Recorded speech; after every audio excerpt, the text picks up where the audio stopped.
I'm very excited what I see right there. I've been waiting to see bedrock in this hole. We've got it right here. No one expected it, not even Parker. Rick Ness had been counted out more times than he could remember, written off by rivals, doubted by fans, and buried under setbacks that would have broken most miners. But on this day, everything changed. With one massive haul, Rick lifted gold worth an unbelievable $60 million. The crew froze. Parker stood in shock, staring at the scale as numbers climbed higher and higher. This wasn't luck. This was a jackpot that rewrote the game. In one swing, Rick proved every critic wrong, and in the process, stunned even his closest rivals. Montana's mining fields had given up something no one thought possible, and Rick was the man who found it. So make sure to hit that subscribe button, because this story is about to get incredible. Let's start with where Rick Ness was before this all happened, because understanding his desperation is key to understanding what comes next. Picture this. It's deep into the mining season, and Rick is standing in his trailer at 3 a.m, staring at numbers that make his stomach turn. $1.5 million in debt. His crew is whispering about jumping ship. The fuel tanks are running dry, and every day he keeps digging is another day closer to losing everything he's worked for. His financial advisors are telling him to pack it up, salvage what's left of his pride, and go home. Cut his losses before they get worse. But Rick isn't listening. Instead, he's studying maps, walking the valley alone in the dead of night, waiting for something, anything, to tell him where to dig next. This is where most miners would quit. This is where logic and common sense say, enough is enough. But Rick Ness isn't most miners. Against all advice, he orders his excavator to push deeper into ground that everyone else has written off. Ancient bedrock pockets that haven't been touched since the Ice Age. His crew thinks he's completely lost his mind. They're calling it pure madness behind his back, wondering if their boss has finally cracked under the pressure. But what they don't know is that Rick is about to turn that so-called madness into the biggest single gold strike in modern mining history. Now, while Rick is gambling everything on what seems like a desperate hunch, just across the valley sits Parker Schnabel. And if Rick is the desperate underdog betting his last dollar, Parker is the established king sitting pretty on his throne. For years, Parker has been the golden boy of the Yukon, the young prodigy who built a mining empire before he even hit 30. His operation runs like a well-oiled machine. Massive equipment, experienced crews, and a track record that makes other miners green with envy. This particular season, Parker has already pulled 1,600 ounces from his claim. It's solid, consistent work, the kind of steady production that built his reputation as the undisputed champion of Yukon gold mining. His crew is confident, his investors are happy, and everything seems to be going according to plan. But here's what Parker doesn't know as he goes about his successful routine. In less than 24 hours, his entire season's work is about to be overshadowed by a single scoop of dirt from across the valley, and the man holding that scoop used to work for him. It starts as a Tuesday morning that looks exactly like any other in the Klondike. Rick climbs into his excavator, hydraulic arms groaning as he positions the massive bucket over pay dirt that appears identical to every other pile they've been digging this season. His crew stands around, tired and half expecting another load of worthless gravel and crushing disappointment. They've been through this routine hundreds of times before. Dig, sift, find nothing, repeat. It's become soul-crushing work, and everyone knows they're running out of time and money. The excavator bucket bites deep into the earth, scooping up what looks like ordinary dirt and rocks. Nothing special, nothing different from the thousands of other loads they've processed. Rick lifts the bucket, preparing to dump another disappointing load into the wash plant. But when that bucket rises and tilts, time seems to freeze. What spills out isn't dirt. It isn't gravel. It's gold. Pure, heavy, raw nuggets packed so tightly together they cascade like liquid metal over the edge of the steel bucket. Some nuggets are the size of marbles, others as big as baseballs, all of them gleaming and unmistakably real. For a moment that stretches into eternity, nobody says a single word. The crew just stands there, mouths hanging open, unable to process what they're seeing. Then the shouting begins. Veteran miners who've worked the Klondike for decades can only stare and curse under their breath. "No way," one of them mutters, shaking his head in complete disbelief. "No way in hell." But the portable scale doesn't lie. As they start weighing the impossible haul, the numbers climb past 500 ounces, then past 1,200, then past 1,800, finally stopping just shy of 2,000 ounces in a single scoop. At current gold prices, that represents nearly $60 million pulled from the ground in one moment. News of Rick's incredible strike reaches Parker's camp within minutes, and the reaction is immediate and devastating. Parker Schnabel stands frozen when he hears the numbers, his jaw clenched tight, his entire body rigid as if he's just been physically struck. For years, Parker has been absolutely untouchable in the Yukon, the young king who could do no wrong. But in this single moment, he isn't a king anymore. He's just a witness to history being written by someone else, and that someone used to take orders from him. When reporters ask for his reaction, Parker's voice actually falters, something that almost never happens. "In 15 years of mining," he manages to say, "I've never seen anything like this. Not even close." The impact on Parker's crew is immediate and brutal. These are men who've spent months breaking their backs, working 18-hour days, enduring equipment failures and setbacks, all to help Parker pull those 1,600 ounces from the ground. Months of backbreaking labor that just got completely overshadowed by Rick's single scoop. Meanwhile, across the valley, Rick's camp explodes into wild celebration.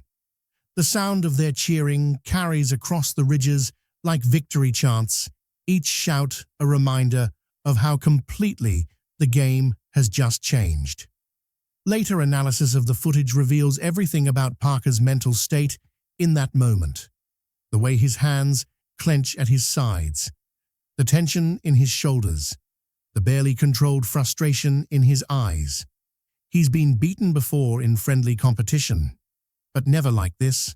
This isn't just losing a contest anymore. This is public humiliation on a scale that threatens everything he's built. But while Rick's crew celebrates their impossible good fortune, the geologists arriving on scene are already asking questions that will change everything about this story. Emergency samples are rushed to portable laboratories, with assays running through the night to determine exactly what Rick has pulled from the ground. When those results come back, they reveal something that defies every expectation and breaks several rules of geology. The gold isn't just exceptionally rich, it's unnaturally pure. 98% fineness, nearly flawless, far above the Klondike's typical range of 85 to 90% purity. Under high-powered magnification, the crystalline structures don't match the signature patterns of local gold veins. This gold doesn't look like it naturally formed in the Yukon at all. Instead, it appears to have been transported from somewhere else entirely, deliberately placed, intentionally hidden. The implications hit the scientific community like a shockwave. Natural placer deposits don't behave this way. Gold should be scattered randomly through layers of sediment, requiring weeks or months of careful sluicing to extract an ounce here and a nugget there. It doesn't collect in massive pure concentrations just waiting to be scooped up. Theories begin spinning wildly almost immediately. Mining historians start pulling out century-old journals with yellowed, fragile pages. These forgotten documents tell stories of desperate prospectors who buried their fortunes during claim jumper raids, always promising to return when it was safe. Most of them never did. When reporters corner Rick and ask him how he possibly knew where to dig for such an incredible payoff, he just flashes that characteristic grin of his. He claims he simply followed subtle clues that everyone else overlooked: slightly discolored soil, gravel deposits that seemed out of place, sediment layers that didn't match natural geological patterns. According to Rick, the ground itself spoke to him, telling him where to dig. But to the experts studying his find, it looks far more deliberate than intuition. It looks like Rick stumbled onto something that was meant to stay buried. The breakthrough that changes everything comes when local historians make a chilling discovery in the dusty archives of Dawson City.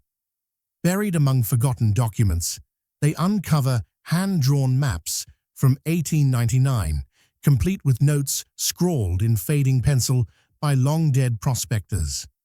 On one of these fragile maps, Rick's current claim is clearly marked with an ominous name: Black Hollow. Local historians explain that this particular location was infamous during the height of the Klondike Gold Rush.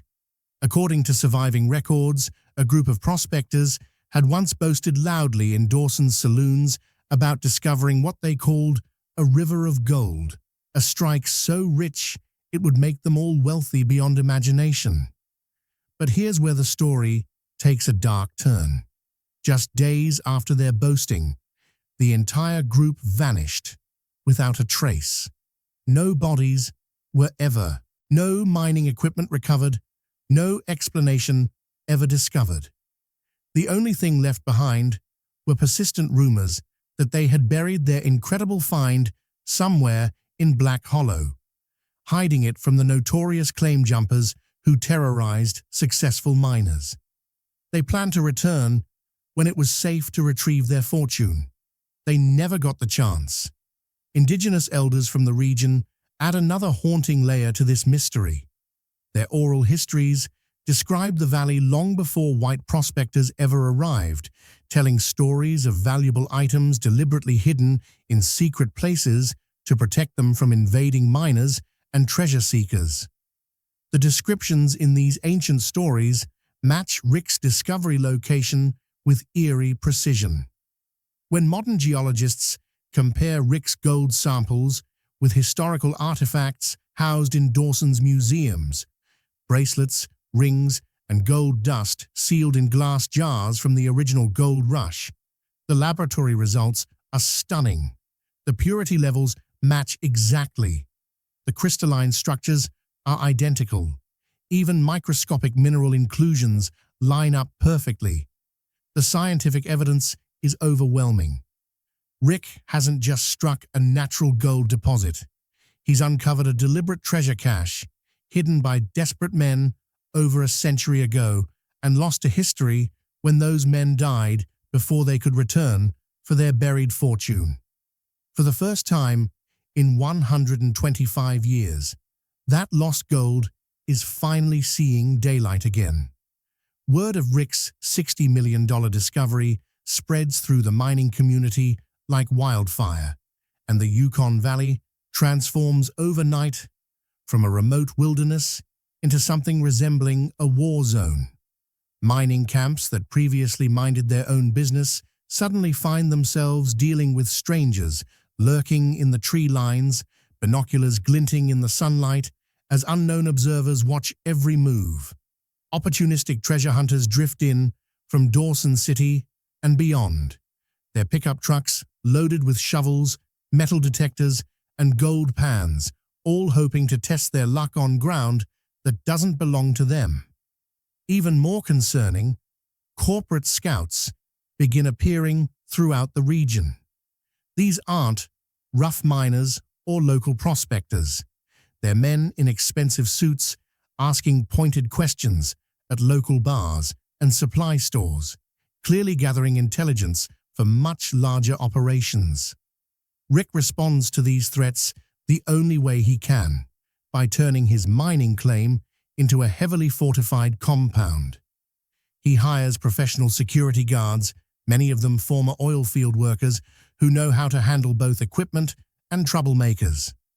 These armed men patrol the perimeter around the clock, rifles clearly visible as a deterrent to anyone considering unauthorized visits.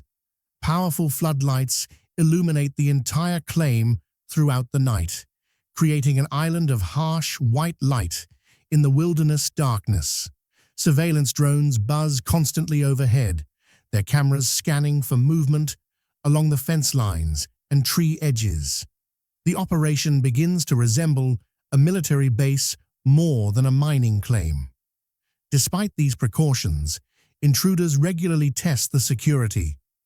Some nights, motion-activated alarms scream across the valley when desperate individuals slip close enough to probe the defenses, hoping to steal even small samples from what everyone now knows is the richest cut in Yukon history.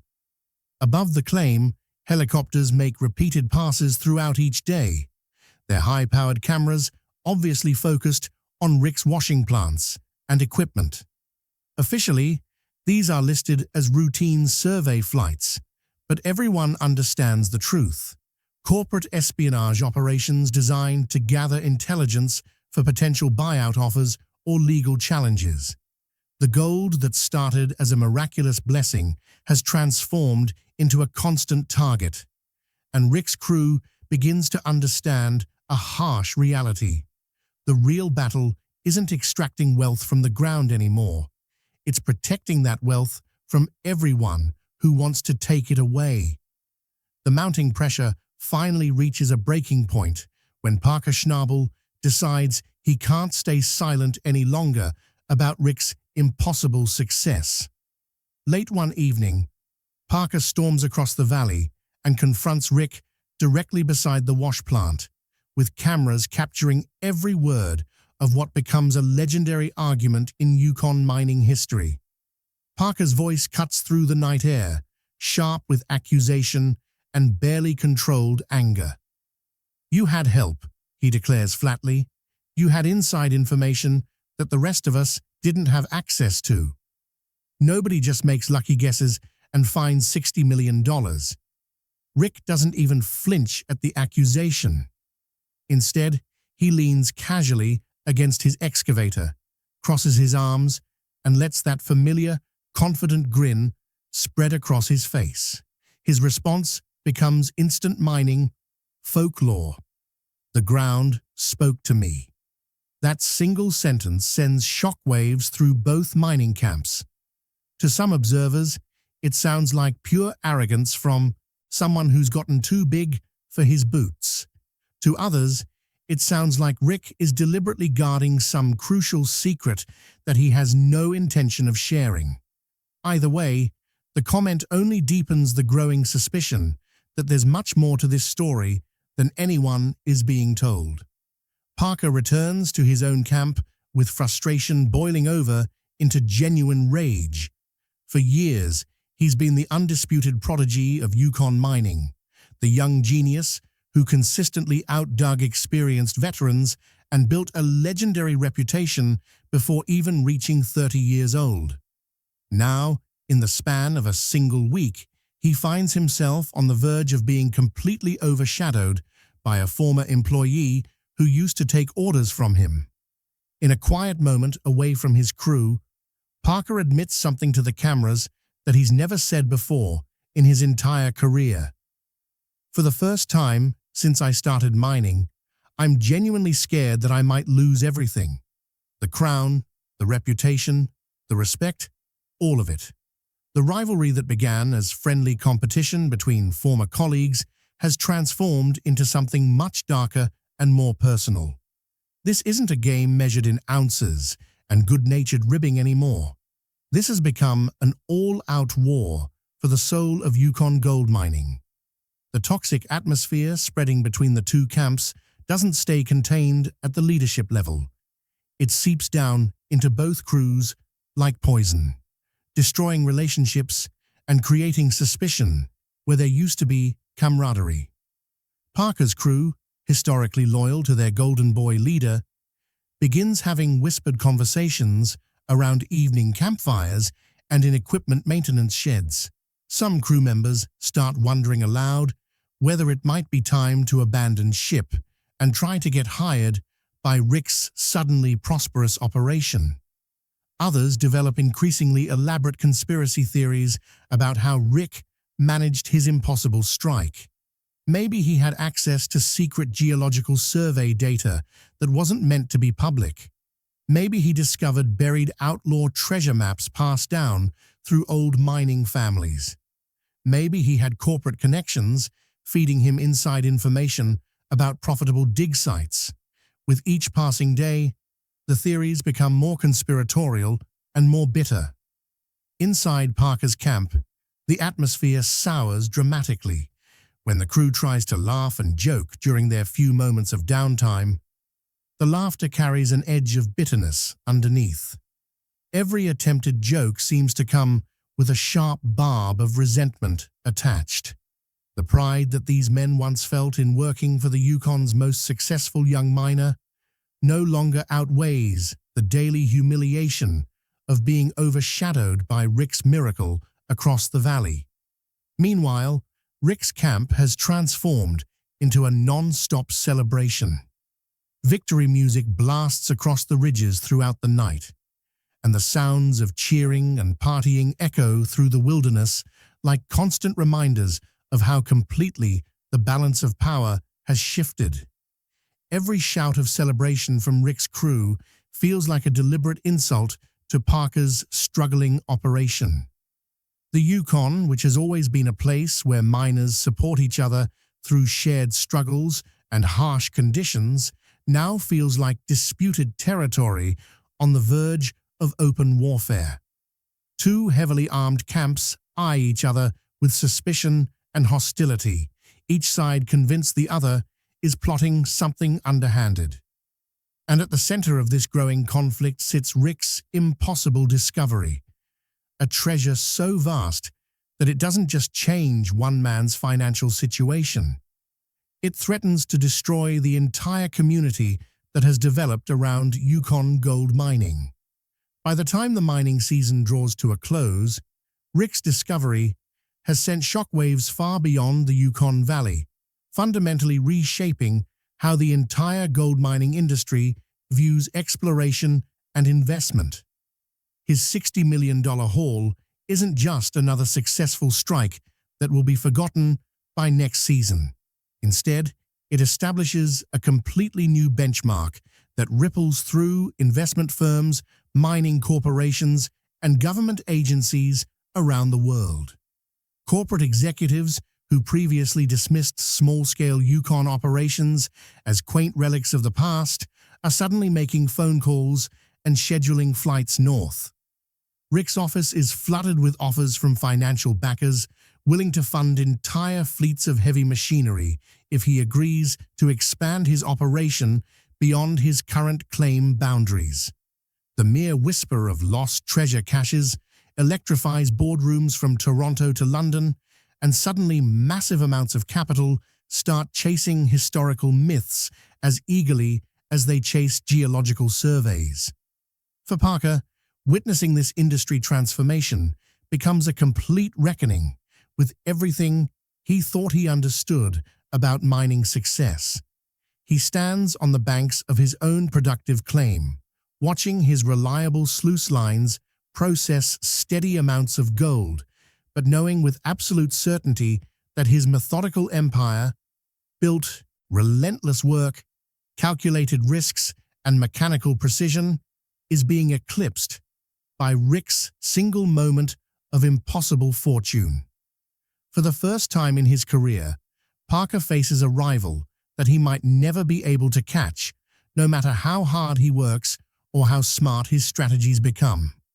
Rick's discovery has moved the goalposts so far that traditional mining approaches may no longer be sufficient to compete. Across the entire Northern Territories, mining camps buzz with renewed energy and possibility that hasn't been felt since the original Klondike Gold Rush over a century ago.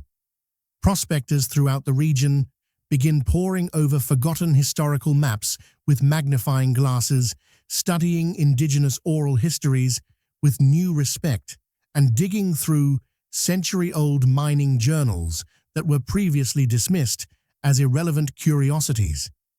Everyone is searching for signs that additional hidden fortunes might be buried beneath the permafrost and muskeg, waiting for the right person to uncover them. The revolutionary idea that Rick's strike represents history rather than geology has changed the entire game. If one massive treasure cache managed to stay hidden for over a century before being discovered, logic suggests that others might still be out there, concealed in locations that previous generations of miners overlooked or forgot about. By the time winter's first snow begins falling across the Yukon, the region no longer feels like the fading frontier that many people expected it to become. Instead, it feels vibrantly alive again, crackling with the kind of excitement and possibility that draws dreamers and fortune seekers from around the world. Rick's incredible jackpot has drawn a clear line in the sand between the old era of mining, based on reading geological formations and following proven scientific methods, and a completely new era where the biggest discoveries might come from reading historical stories and following century-old clues. The question haunting every mining operation in the North isn't whether Rick's methods can be replicated. The question is whether this represents lightning in a bottle, a once-in-a-lifetime fluke that will never happen again, or whether it's actually the spark that ignites a completely new kind of gold rush era. So what can we learn from Rick Ness and his impossible $60 million discovery that changed everything? First, sometimes the biggest risks really do lead to the biggest rewards. When every advisor told Rick to quit, when logic and common sense demanded that he cut his losses and walk away, he chose to gamble everything on one final desperate attempt. That decision transformed him from a broke miner facing bankruptcy into a legend whose name will be remembered in mining history forever. But we also learned that extraordinary success comes with equally extraordinary costs. Friendships that took years to build were shattered in a matter of days. Professional rivalries escalated into something resembling personal warfare. An entire mining community that once supported each other through shared struggles got torn apart by jealousy and suspicion. The question that continues to haunt the Yukon today isn't whether Rick's discovery was the result of skill, luck, or something else entirely. The real question is whether his incredible strike represents a once-in-a-century fluke that will never be repeated, or whether it's actually the beginning of something much larger. Because somewhere out there, buried beneath the frozen ground of the northern wilderness, more secrets from the past might still be waiting to be discovered. More treasure caches hidden by desperate men who never made it home to claim their buried fortunes. And the next person to find them could be anyone with enough courage to risk everything on a hunch, just like Rick Ness did. If this incredible story of risk, reward, and rivalry amazed you, make sure to subscribe for more unbelievable mining discoveries, and let us know in the comments whether you think Rick's success was pure luck or if there was something more to his story than meets the eye.